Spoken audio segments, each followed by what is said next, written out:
Hello, my dear. Don't waste our time. Let us start today's CA classes.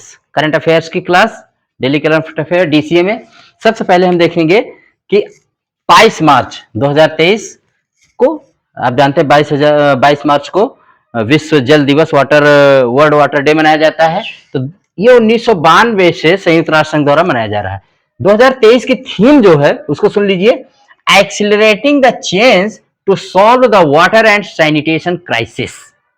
Accelerating the change to solve the water and sanitation crisis, बहुत छोटी सी theme है, याद कर लीजिएगा।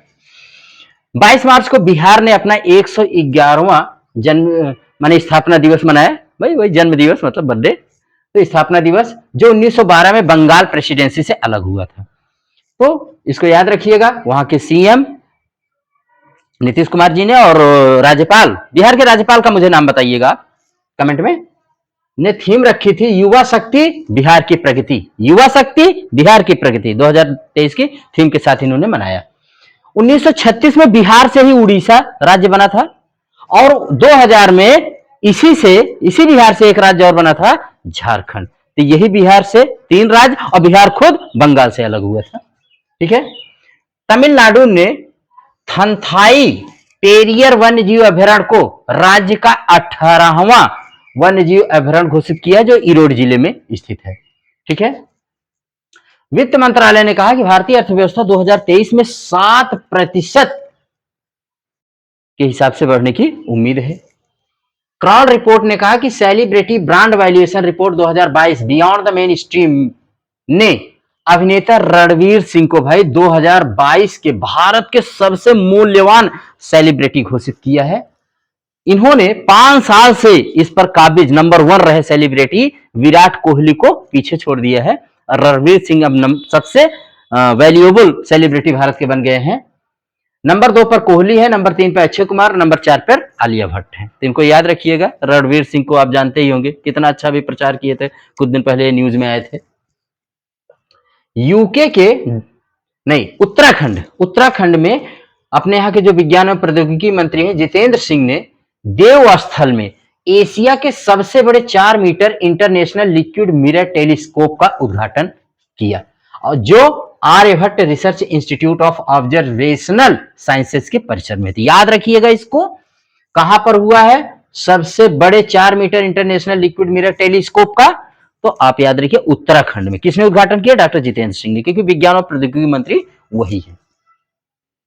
GCEW की report के अनुसार 2050 तक भारत में पानी की इतनी कमी हो जाएगी कि हमारे जो खाद्यान्न, जो हमारे आपके भोजन पैदा किए रहे खाद्यान्न आपूर्ति में 16% की कमी होगी। वहीं चीन टॉप पर है इस रिपोर्ट में, उसके यहां 22.4% की कमी होगी। मनमीत के नंदा इन्वेस्ट इंडिया कंपनी के एमडी व सीईओ नियुक्त किए गए हैं। मनमीत के नंदा। जापानी प्रधानमंत्री फूमियो किशिदा अभी 2 दिन पहले ही भारत में आए थे 2 दिन की यात्रा के लिए, और प्रधानमंत्री मोदी जी ने इनका खूब स्वागत किया। यहां तक कि दिल्ली में घुमा घुमा के ना इनको गोलगप्पे खिलाए, लस्सी बना के खुद अपने हाथों से इनको सर्व किया। मजा आ गया यार दोनों देश नेताओं को देख करके। अल मोहद अल हिदी सैन्य अभ्यास 2023 भारत और सऊदी अरब के बीच में हुआ है।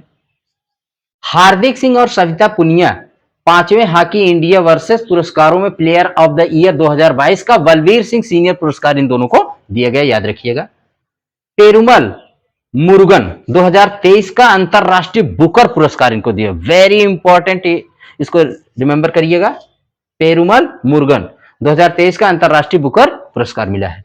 मैकमोहन रेखा को अभी अभी अमेरिका ने मान्यता दे दी है कि यही मैकमोहन रेखा ही भारत और चीन के बीच में क्या है, असली रेखा, इसको मान्यता दे दी है। ठीक है, तो इसको जानिएगा। हाँ, भारत और चीन के बीच में एक रेखा और है, उसका आप नाम मुझे बताइएगा। वन वे लो ऑर्बिट कनेक्टिविटी को बढ़ाने के लिए इसरो के साथ 36 उपग्रह छोड़े गए, याद रखिएगा इसको भी। कौन? वन वे लो ऑर्बिट, किसके साथ मिलकर? इसरो के साथ मिलकर के। एग्री यूनिफेस्ट, इसका उद्घाटन अभी बेंगलुरु में किया गया हमारे केंद्रीय कृषि मंत्री के द्वारा। बोल्ड कुरुक्षेत्र, यह सैन्य अभ्यास भारत और सिंगापुर के बीच में किया गया।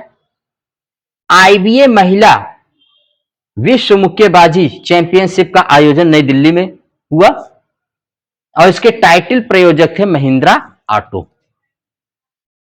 IREDA को आरबीआई ने इंफ्रास्ट्रक्चर फाइनेंस कंपनी का दर्जा दिया। किसको दिया भाई? IREDA को आरबीआई ने इंफ्रास्ट्रक्चर फाइनेंस कंपनी का दर्जा दिया है। आरबीआई ने संयुक्त अरब अमीरात यानी यूएई की सेंट्रल बैंक के साथ फाइनेंशियल प्रोडक्ट्स में इनोवेशन को बढ़ावा देने के लिए समझौता किया है। तो बस आज के लिए ठीक है। 18 मार्च विश्व रिसाइकलिंग दिवस मनाया जाता है, जिसकी थीम है इस 2023 की क्रिएटिव इनोवेशन। बस इसको आप सिर्फ सुनते रहिए, गुनते रहिए और आपका सीए जरूर कंप्लीट हो जाएगा। हम ऐसे ही वीडियो लाते रहेंगे, नो बकवास, सिर्फ काम की बात, जिससे आप करें हर परीक्षा पास। नो बकवास, सिर्फ ध्यान दो अपनी परीक्षा पर और उसको करिए पास। थैंक यू आज के लिए आरके सिंपल क्लासेस की तरफ से। अगर आपको ये वीडियो पसंद आए आप इसको लाइक, शेयर, सब्सक्राइब कर सकते हैं। Okay, thank you.